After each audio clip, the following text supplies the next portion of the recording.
বাংলাদেশের পার্শ্ববর্তী ভারত আর পাকিস্তানের ভেতরে যুদ্ধ শুরু হয়ে গেছে। যে কোনো সময় পারমাণবিক যুদ্ধ শুরু হতে চলেছে। জানি না ভারত বাংলাদেশ পাকিস্তানে কি হবে। আজকে নতুন করে হামলা করে ভারত পাকিস্তানের দায় চাপিয়ে দিয়েছে, বাংলাদেশেরও ওপরে দায় চাপিয়ে দিচ্ছে। তার মানে বোঝা যাচ্ছে ভারত নতুন করে ষড়যন্ত্র করে বাংলাদেশ পাকিস্তান এশিয়া মহাদেশের মুসলমানদের বিরুদ্ধে গভীর ষড়যন্ত্র করতেছে। এ চাপার মুসলমান ষড়যন্ত্র ভালো করে বুঝবেন। এই যে 3 দিন আগে জম্মু কাশ্মীরে সন্ত্রাসীরা হামলা করে 28 জন পর্যটককে হত্যা করেছে, মিডিয়ার মধ্যে খবর প্রচার করা হয়েছে।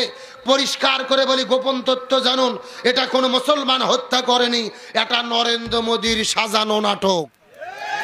আর একটু জোরে বলতে হবে, এটা নরেন্দ্র মোদীর।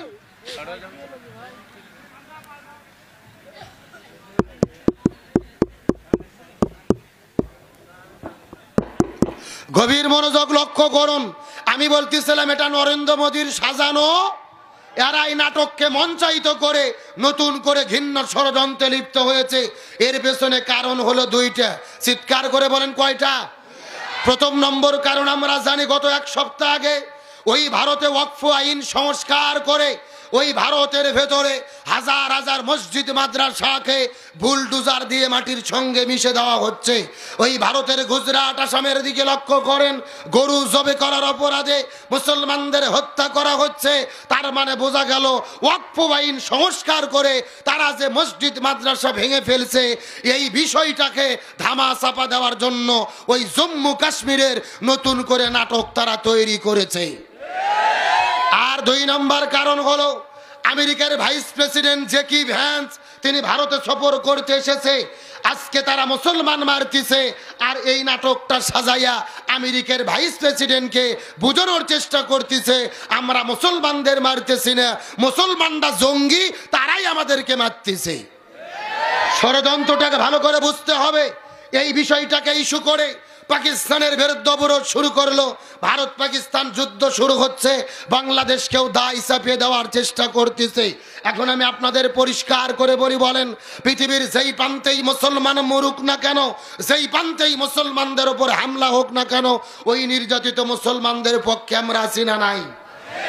তার কারণ রাসূল বলেছেন তামাম পৃথিবীর মুসলমানেরা হলো একটা দেহের মতো। শরীরের এক জায়গায় আঘাত লাগলে যেরকম পুরো দেহ আঘাত লাগে, একই রকম এক মুসলমান আঘাতপ্রাপ্ত হলে তামাম পৃথিবীর মুসলমানদের কলিজায় আঘাত লাগবে। এটাই হলো ঈমানের দাবি।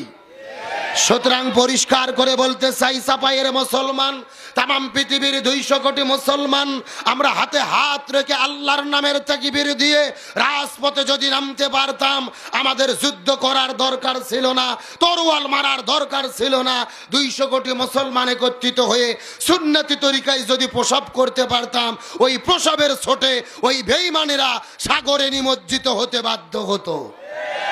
সুতরাং আল্লাহর কোরআন বলেছেন, وما لكم لا تقاتلون في سبيل الله والمستضعفين من الرجال والنساء والبلدان الذين يقولون ربنا أخرجنا من هذه القرية الظالم أهلها واجعل لنا من لدنك وليا واجعل لنا من لدنك نصيرا।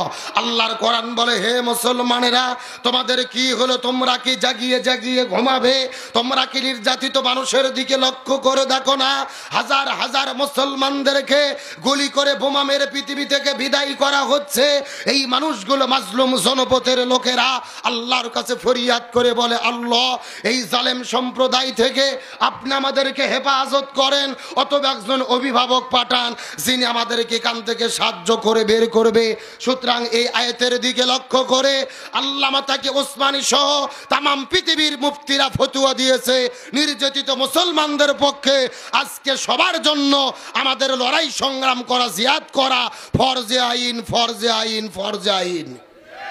সুতরাং আজকের প্রোগ্রাম থেকে বলতে চাই, এই চাপায়ের মুসলমান, সরকার যদি অনুমতি দেয়, প্রয়োজনে মাথায় কাপনের কাপড় বেঁধে 7 সাগর 13 নদী পাড়ি দিয়ে ওই নির্যাতিত মুসলমানদের পক্ষে দাঁড়িয়ে লড়াই সংগ্রাম করতে কারা কারা রাজি আছেন?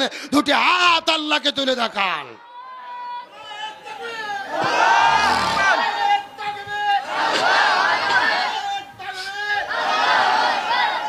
কি তাকবীর শেষ? এই রকম স্লোগান দিলে বাংলাদেশের উপর হামলা শুরু হবে। এ কথা কন না কা? এ ভালো করে একজন স্লোগান দেন তো দেখি, পরিপূর্ণ একটা স্লোগান দেন। কে পারেন? দাঁড়ে তাকবীর দেন।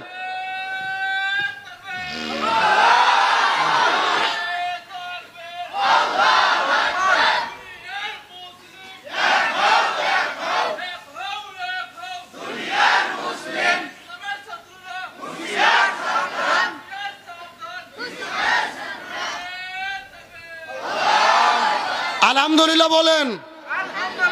এই বাঘের বাচ্চা কই লুকেছিল? আমি বলতেছি কি, এক কাপ চা দেন আর আমাকে গরম পানি দেন। আমরা দুইজন যতক্ষণ ঠিক আছি, আলোচনা ততক্ষণ চলবে ইনশাল্লাহ বলেন। তাহলে চিৎকার করে বলেন, নির্যাতিত মানুষের পক্ষে থাকার দরকার আছে না নাই?